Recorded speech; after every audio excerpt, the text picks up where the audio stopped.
সমূহ ৰাইজক ৰাষ্ট্ৰীয় নিৰাপত্তাৰ মাহল বাবে আহ্বান জনোৱা হ'ল। জানুৱাৰী 1 তাৰিখৰ পৰা 31 জানুৱাৰী 2026লৈকে ৰাষ্ট্ৰীয় পথ নিৰাপত্তা উপলক্ষে হোজাই আৰক্ষীৰ ব্যৱস্থাপনাত হোজাই জিলা আৰক্ষীৰ সহযোগত উদযাপন কৰা হৈছে।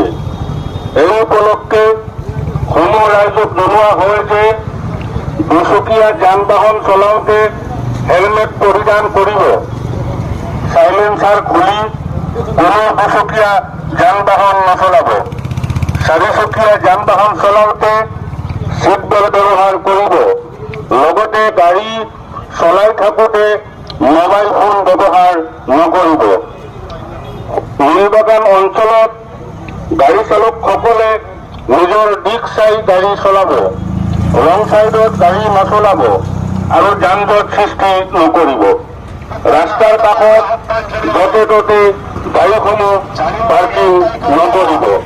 ছাৰ্ভিচ ৰোডটো সৰু, আপোনাৰ পাৰ্কিঙৰ বাবে যান জঁট সৃষ্টি হ'ব পাৰে।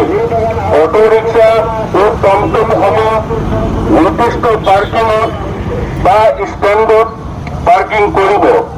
আপোনাৰ সজাগতাই আপোনাৰ পৰিয়ালক সুৰক্ষা দিব। ধন্যবাদ নীলবাগান পুলিচ। ওপৰত মানে বেছ কৰি কিনে এটা এৱাৰনেছ প্ৰগ্ৰেম ইয়াত অনুষ্ঠিত কৰিছোঁ। এই অনুষ্ঠানটোৰ যি নিৰ্বাচনত আপোনালোকে সজাগ কৰিছে ৰাইজক সজাগ কৰিছে। ৰাইজক সজাগ কৰি দিয়া হৈছে। আমি বিভিন্ন সজাগতা হিচাপে এইটো অনুষ্ঠানটো আৰম্ভ হৈছে। বিশেষকৈ ইয়াত ধৰি লওক কি হয়, মানুহবিলাকে মেইনলি ৰং চাইডত গাড়ী চলোৱাটো ইয়াত অভ্যাস আছে।